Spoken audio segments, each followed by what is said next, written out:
Oke, sekarang kita lanjutkan ke soal berikutnya. Tentukan koordinat titik asal oleh translasi T berikut ini. Ya, ini adalah materi matematika SMA kelas 11 bab yang keempat.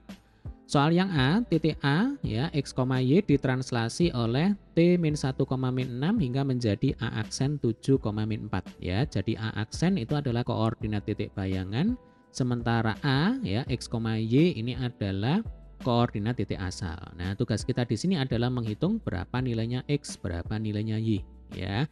Matriks translasinya adalah min 1, min 6. Nah, prinsip dari translasi atau pergeseran adalah kira-kira seperti ini. Jadi secara umum kalau saya punya A, ya ini adalah koordinat titik asal X, Y, kemudian titik A ini kita geser, ya kita translasi dengan matriks translasi AB. Nah, maka kita akan dapatkan A aksen, ya Dek ya, sekian, sekian. Nah, sekiannya itu adalah X plus A, ya ini adalah X yang baru. Kemudian sekian yang kedua adalah Y plus B. Nah, jadi istilahnya ini adalah X aksen, X yang baru. Kemudian yang ini adalah Y aksen, Y yang baru. Ya, setelah digeser dengan matriks translasi T, A, B. Nah, dari sini kita bisa simpulkan bahwa rumus untuk menghitung X aksen itu akan sama dengan X ditambah A. Kemudian untuk menghitung Y aksen, rumusnya adalah Y ditambah B ya. Nah, biasanya tugas kita adalah menghitung X aksen dan Y aksen. Nah, kalau sekarang dibalik ya. Tugas kita adalah menghitung berapa nilainya X dan berapa nilainya Y. Nah, dari rumus ini ya, kita akan dapatkan bahwa rumus untuk menghitung X adalah X aksen dikurangi A. Ya kan? A-nya pindah ke kiri jadinya minus A. Demikian juga untuk menghitung Y, rumusnya adalah Y aksen dikurangi dengan B. Nah, kita akan gunakan rumus ini untuk menghitung atau untuk menentukan koordinat titik awal ya. Oke, langsung saja kita ke soal yang pertama yang A ya. Jadi 7, min 4 ini adalah X aksen, Y aksen ya. X aksennya 7, Y aksennya 4. Kemudian min 1,6 ya, min 1, min 6 ya. A-nya itu min 1, kemudian B-nya itu min 6. Sehingga sesuai dengan rumus ya Dek ya, X itu sama dengan X aksen dikurangi A, berarti 7 dikurangi negatif 1 sama dengan 7 plus 1 sama dengan 8. Ya kan? Kemudian Y sama dengan Y aksen, berarti negatif 4 dikurangi negatif 6.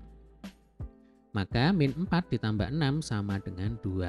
Nah, sehingga koordinat titik A adalah 8,2 ya.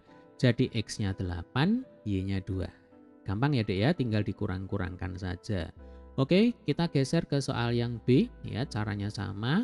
Berarti X aksennya min 10, Y aksennya min 2. A-nya 1, B-nya 5. Langsung ya. Jadi X sama dengan min 10 dikurang 1 sama dengan min 11. Lalu Y sama dengan min 2 dikurang 5 sama dengan min 7. Sehingga nanti koordinat titik B adalah min 11, min 7. Oke, kita geser ke soal yang C ya. Langsung ya, X sama dengan X aksennya 10. A-nya min 4 berarti 10 dikurangi negatif 4 sama dengan berapa?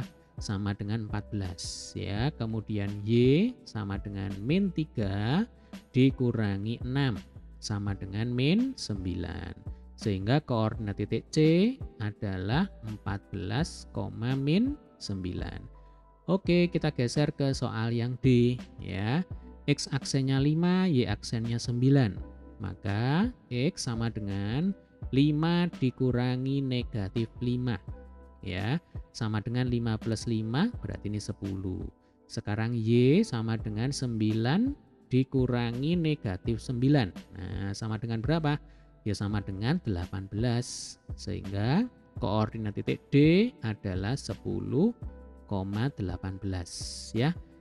Kita ke soal yang E yang terakhir. Nah, X sama dengan ya 1 dikurangi negatif 1 sama dengan 2.